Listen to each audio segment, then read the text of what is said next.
माननीय सदस्य प्लीज बैठ जाइए।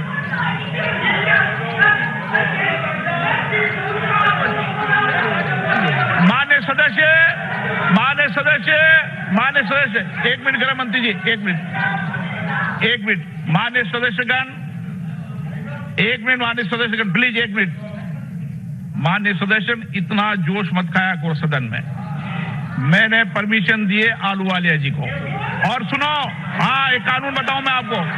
हाँ, आप प्लीज बैठ जाइए, प्लीज बैठ जाइए। मैं कई बार सदस्यों को, वरिष्ठ सदस्यों को, जब कानून की डिबेट, एक मिनट, कानून की जो डिबेट होती है, हाँ, कानून, एक मिनट, कानून की जब डिबेट होती है, एक मिनट, आपको नहीं बोलने देंगे क्या? अच्छा, आप मुझे भी नहीं बोलने देंगे क्या? प्लीज बैठ जाइए। माननीय सदस्यगण, मैं आप सबको बोलने की हमेशा अवसर देता हूं। कभी मैंने आपके अवसर को समाप्त नहीं किया, कभी भी किया है समाप्त, कभी पर्याप्त अवसर देता हूं। तो किसको अवसर देना है, किसको अवसर नहीं देना है, कुछ चीजें मुझे तय करने दिया करो। मैं, माननीय सदस्य, आप जोश में बोल रहे हो, आपको ही कई बार नोटिस दिए बिना भी मैं मौका देता हूं, नियमों से परे भी मौका देता हूं। मैं माननीय गृह मंत्री से आग्रह करूंगा इस विषय पर, आप भी बोल रहे हैं, आप भी बोलना। आपको माननीय सदस्य,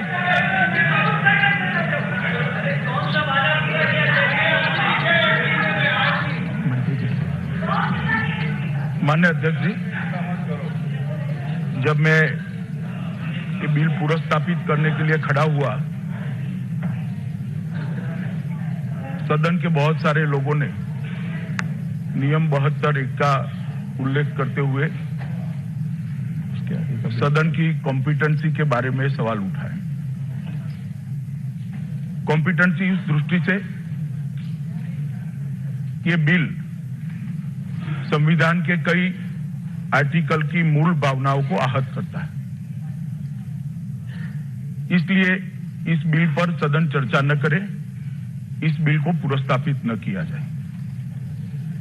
सभापति महोदय, मैं सबसे पहले आपके माध्यम से पूरे सदन को और सदन के सदस्यों के माध्यम से पूरे देश को आश्वस्त करना चाहता हूं कि ये बिल संविधान के किसी भी आर्टिकल को कॉन्ट्राडिक्ट नहीं करता।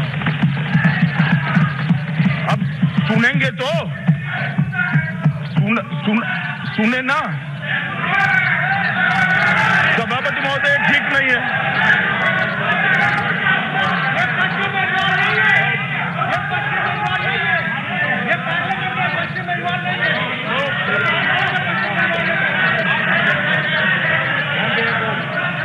दादा बैठिए, दादा। सदस्यगण, माननीय सदस्यगण, अरे वो अटल जी,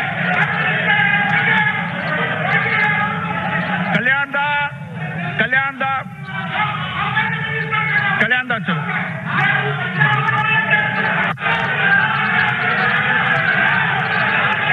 अरे बैठ जाओ भाई, बैठ जाओ।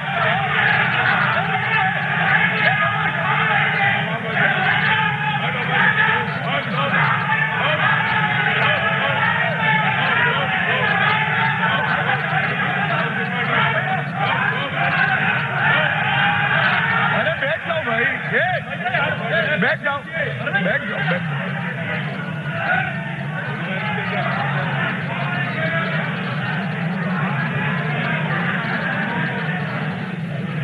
सभापति महोदय, मैं फिर से एक बार सदन के सभी सदस्यों को आपके माध्यम से आश्वस्त करना चाहता हूं कि जिस बिल को मैं पुरस्तापित करने के लिए प्रस्ताव लेकर आया हूं, वो बिल किसी भी तरह से, किसी भी दृष्टिकोण से संविधान के किसी भी आर्टिकल को आहत नहीं करता है। सबसे पहले अनुच्छेद 11 की बात करी। मेरा सबसे आग्रह है कि अनुच्छेद 11 को पूरा पढ़ लें। एक अनुच्छेद 11 का उपबंध में पढ़ना चाहता हूं। इस भाग के पूर्वगामी उपबंधों की कोई भी बात नागरिकता के अर्जन और संपत्ति के तथा नागरिकता के संबंधित अन्य सभी विषयों के संबंध में उपबंध करने की संसद की शक्ति का अल्पीकरण नहीं करेगी। सबका इस तरह से नहीं होगा अध्यक्ष जी, मैं सबका जवाब दे रहा हूं। मान्यवर, मेनली लबोलब सबने आर्टिकल 14 का उल्लेख किया कि आर्टिकल 14 वायोलेट हो रहा है। मैं थोड़ा सदन के सामने आर्टिकल 14 को पढ़ना चाहता हूं। भारत के राज्य क्षेत्र में किसी व्यक्ति को विधि के समक्ष समता या विधियों के समान संरक्षण से वंचित नहीं करेगा।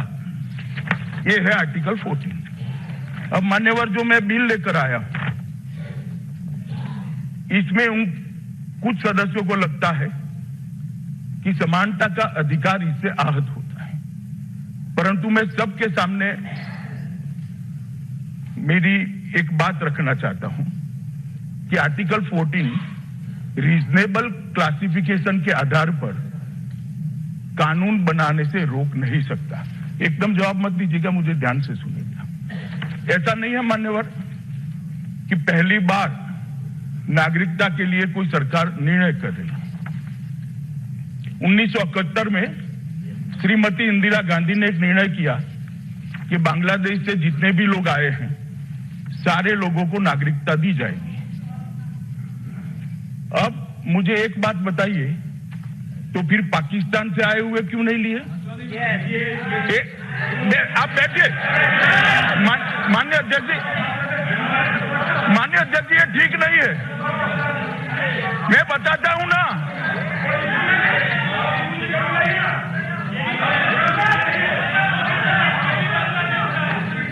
माननीय अध्यक्ष जी, उस वक्त मेरा छोटा सा सवाल है कि आर्टिकल 14 ही था तो फिर सिर्फ बांग्लादेश क्यों? अभी अधीर रंजन चौधरी खड़े हो गए, उनका गुस्से होना स्वाभाविक भी है। मैं उनका गुस्सा समझ भी रहा हूं और गुस्से का कारण भी समझ रहा हूं। माननीय अध्यक्ष जी,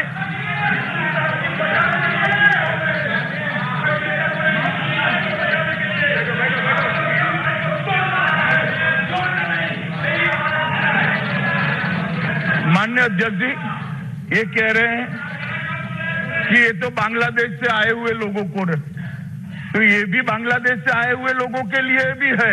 और नरसंहार रुका नहीं है मान्यवर। 71 के बाद भी वहां अल्पसंख्यकों को चुन चुन कर प्रताड़ित करने की घटना हुई। मैं जब बिल का जवाब दूंगा,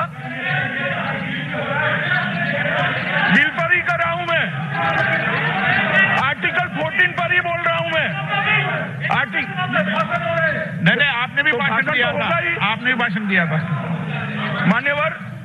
उसके बाद में युगांडा से आए हुए सारे लोगों को इस देश में कांग्रेस के शासन में ही शरण दी गई, नागरिकता दी गई। तो फिर क्यों युगांडा करा?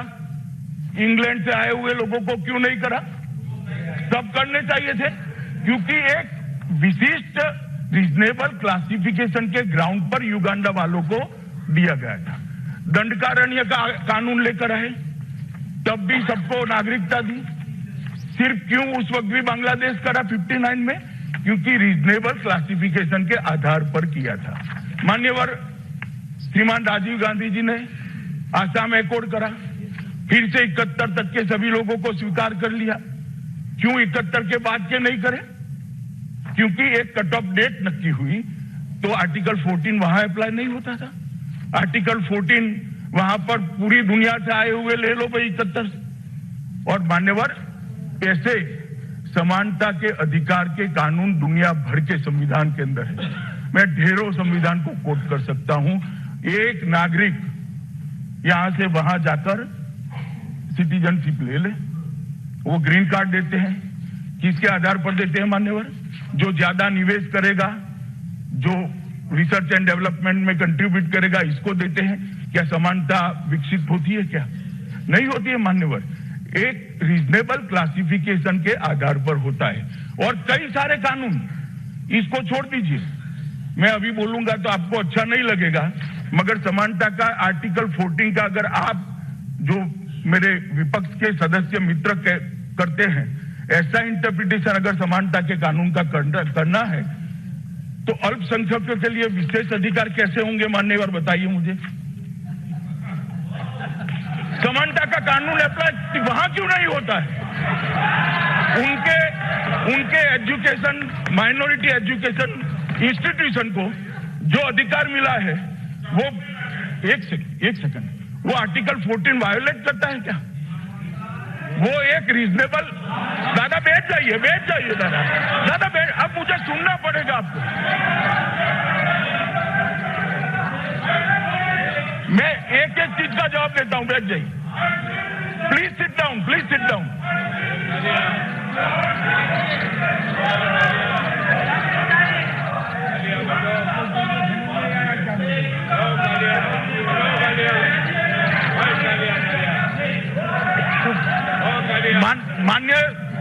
माननीय अध्यक्ष जी, मुझे ऐसे नहीं रोक सकते। ये सरकार को 5 साल के लिए चुना है, हमें सुनना पड़ेगा, इस तरह से नहीं चलेगा। माननीय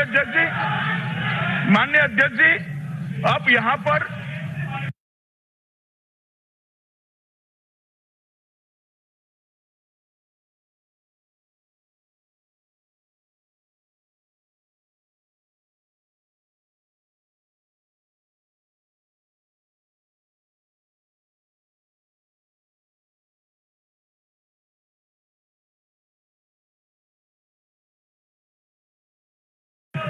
अब सुनो ना भाई, अब सुनो।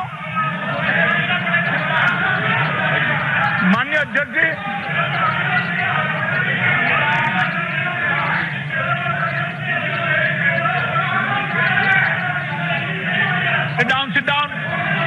Sit down. माननीय सदस्यगण प्लीज, एक मिनट। माननीय सदस्य प्लीज, दादा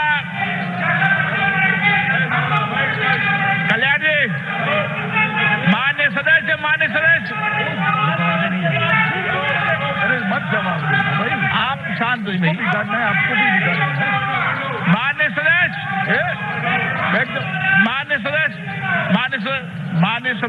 एक मिनट गृह मंत्री, एक मिनट गृह मंत्री। मान्य सदस्यगण, जब आप मान्य सदस्य सब बोल रहे थे, जब मैं इधर से सदस्यों को सबको चुप करा रहा था, जब इस सदन को अगर चलाना है, अगर गंभीरता से चलाना है तो सवाल करो तो जवाब भी सुनना चाहिए। मैं आपको डिबेट के समय पर्याप्त अवसर दूंगा, ये मैंने आपको बताया है। बीच में कोई मान्य सदस्य गृह मंत्री जी के बीच में अंकित होगा न उठे, ये मेरा आपसे आग्रह है मान्य गृह मंत्री जी। मान्य अध्यक्ष जी, अब जब रीजनेबल क्लासिफिकेशन के आधार पर इस देश में आर्टिकल 14 के रहते ढेर सारे कानून बने हैं, तो यह केस के अंदर ये कानून को लाने के लिए रीजनेबल क्लासिफिकेशन का आधार क्या है वो मुझे बताना चाहिए। और मैं जब बिल पायलट कर रहा हूं, बिल लेकर आता हूं, तो मेरा दायित्व है कि मैं सदन के सामने रीजनेबल क्लासिफिकेशन का, मान्य सदस्य बात नहीं करें, आधार सदन के सामने रखूं। माननीय अध्यक्ष जी, इस बिल के अंदर भारत की जमीनी सीमाओं से सटे हुए 3 देश, अफगानिस्तान, बांग्लादेश और पाकिस्तान, फिर मान्य सदस्य सब जवाब दूंगा भाई। मान्य सदस्य बैठ जाओ ना। माननीय अध्यक्ष जी, मैं रीजनेबल क्लासिफिकेशन, मान्य सदस्य आप, मान्य सदस्य प्लीज। माननीय अध्यक्ष जी, मैं नेपाल का भी जवाब दूंगा, सबका जवाब दूंगा, मगर बिल जब चर्चा में आएगा तब। अभी टीका करना बंद कीजिए, हम भी चुप रहेंगे।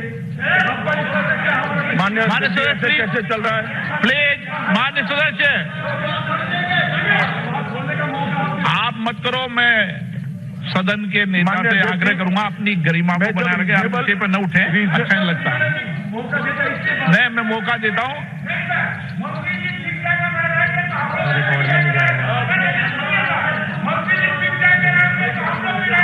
मंत्री जी, वो लखन रेखा क्रॉस कर जाएंगे तो हम लोग भी माननीय सदस्य, हम लोग भी नहीं चलेंगे, हम लोग भी माननीय सदस्य, करके ही रहेंगे, माननीय सदस्य, 5 वर्ष मिनिस्टर रहेंगे और 5 बरस हम लोग अपोज करेंगे। दादा आज दादा जोश में क्यों? दादा संदेश पहुंच गया वहां तक आपका। धन्यवाद।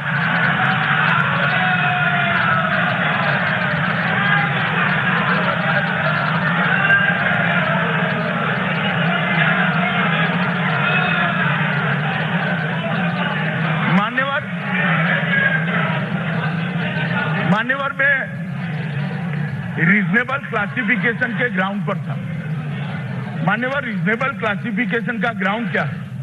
ये बिल का जो प्रस्ताव लेकर संशोधन लेकर मैं आया हूं, उसमें भारत की जमीनी सीमाओं से सटे हुए 3 देश, अफगानिस्तान, बांग्लादेश और पाकिस्तान,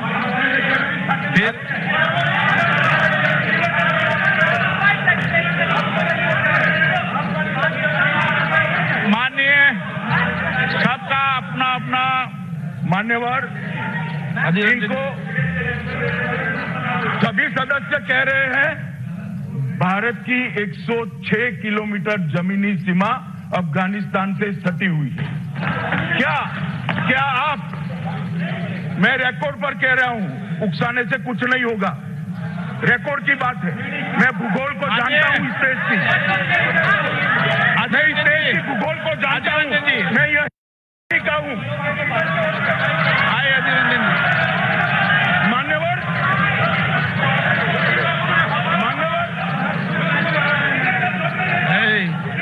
माननीय बताता हूं, माननीय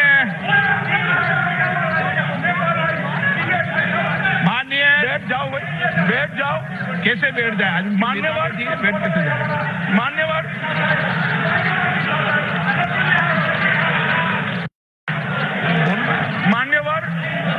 मैं फिर से रिपीट करना चाहता हूं कि इस देश का 106 किलोमीटर का जमीनी सरहद,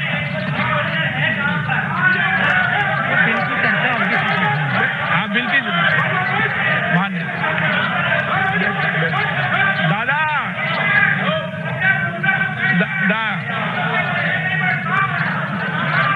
अरे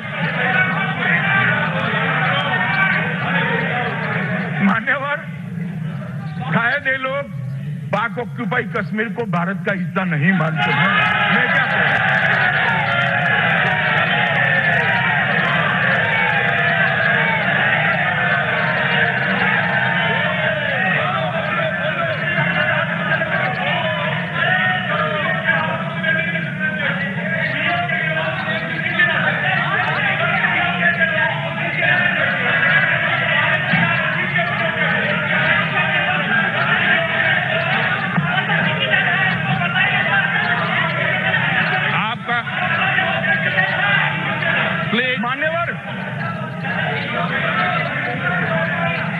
मान्यवर, मैं सभी सदस्यों को आपके माध्यम से विनंती करता हूं कि मेरे क्लासिफिकेशन की डेफिनेशन को जरा धैर्य से सुने। सिर्फ भौगोलिक आधार नहीं, सिर्फ भौगोलिक आधार नहीं है, बहुत सारी चीजें हैं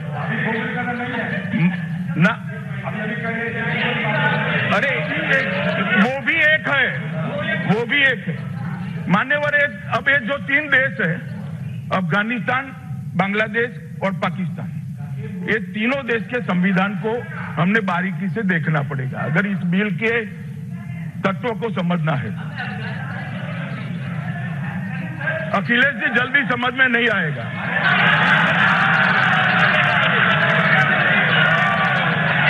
मान्यवर, इनको इतना है तो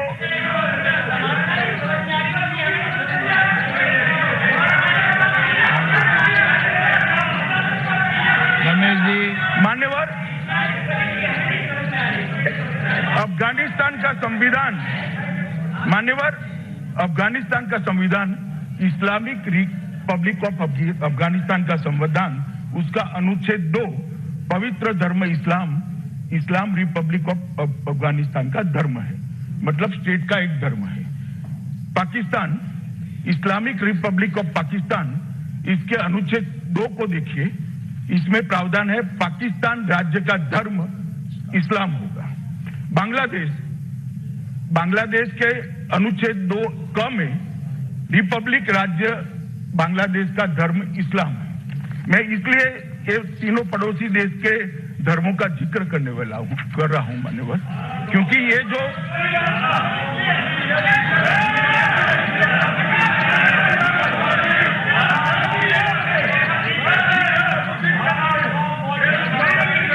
माननीय सदस्य प्लीज सिट डाउन। माननीय प्लीज सिट डाउन। मान्यवर में बहुत हो गया माननीय सदस्य। एक सेकंड, नहीं, प्लीज बैठ जाइए। एक सेकंड। मान्यवर में फिर से स्पष्ट कर दूं कि अभी मैं बिल पर नहीं हूं, बिल की कॉम्पिटेंसी को समझा रहा हूं।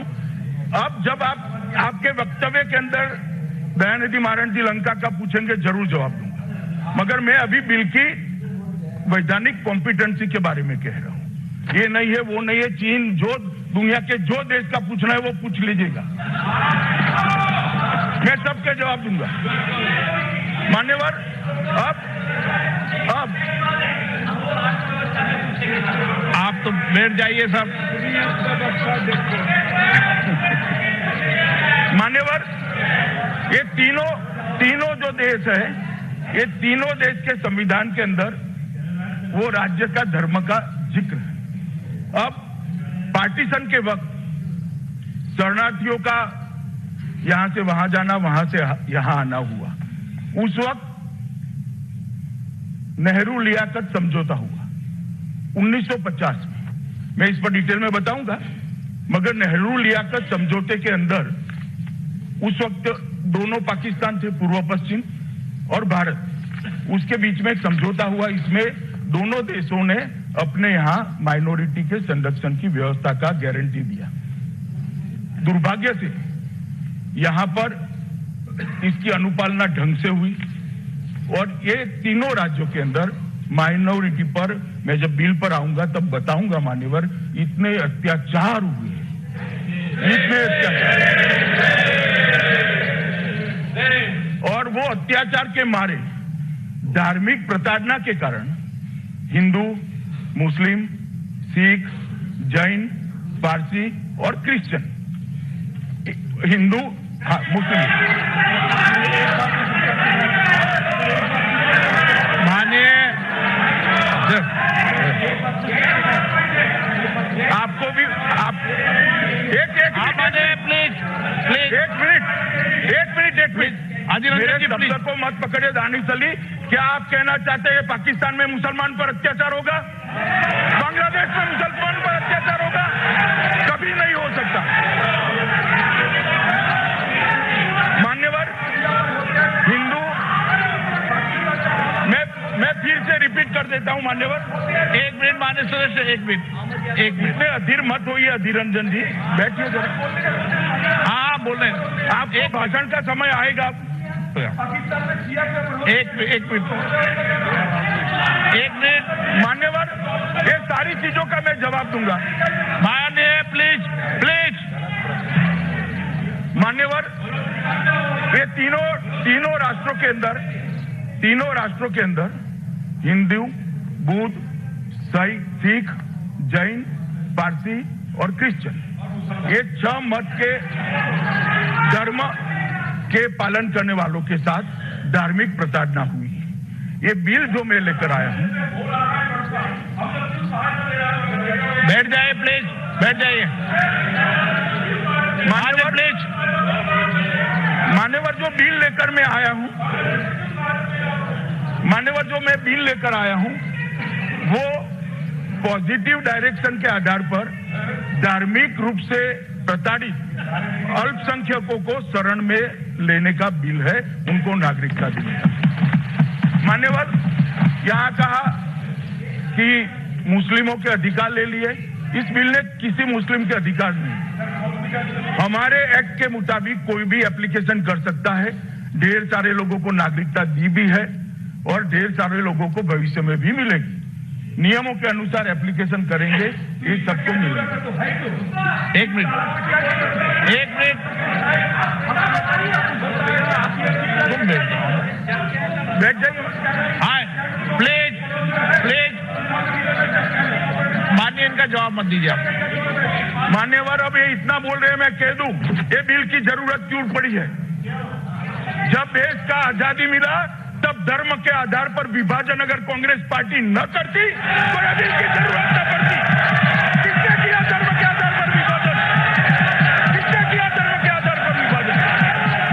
इस देश का विभाजन धर्म के आधार पर कांग्रेस पार्टी ने किया है, हमने नहीं किया है। धर्म के आधार पर विभाजन कांग्रेस पार्टी ने किया है।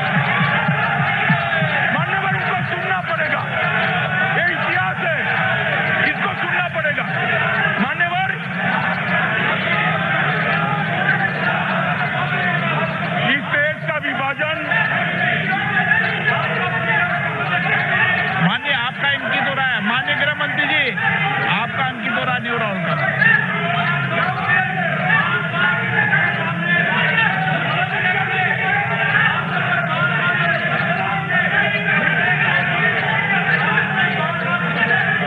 माननीय गृह मंत्री जी,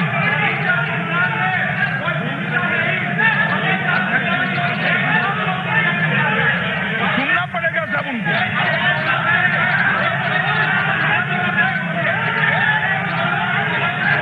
चलो प्लीज बैठ जाइए।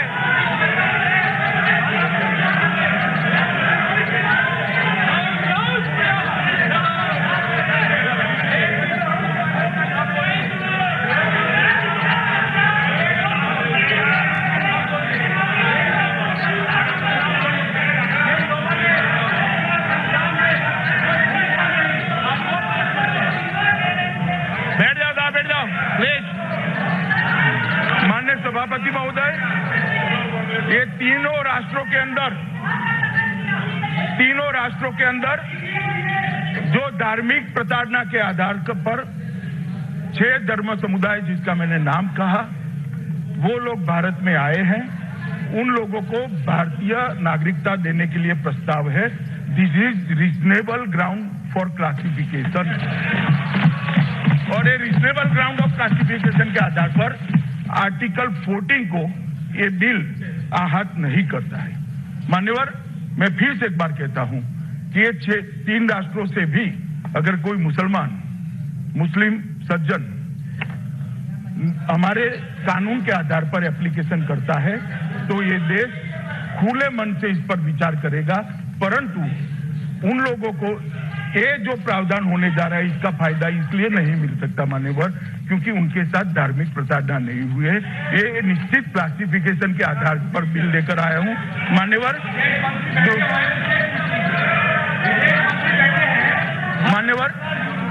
आर्टिकल 371, एक मिनट प्लीज। मान्यवर, आर्टिकल 371 का जिक्र किया।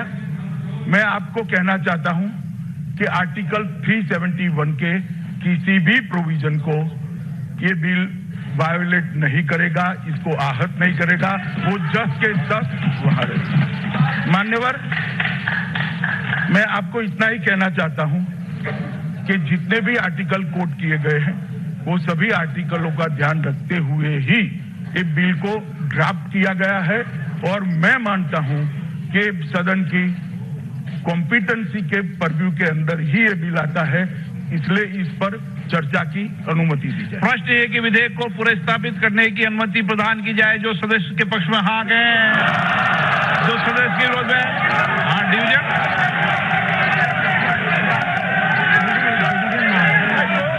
पुनर्स्थापित करता हूं,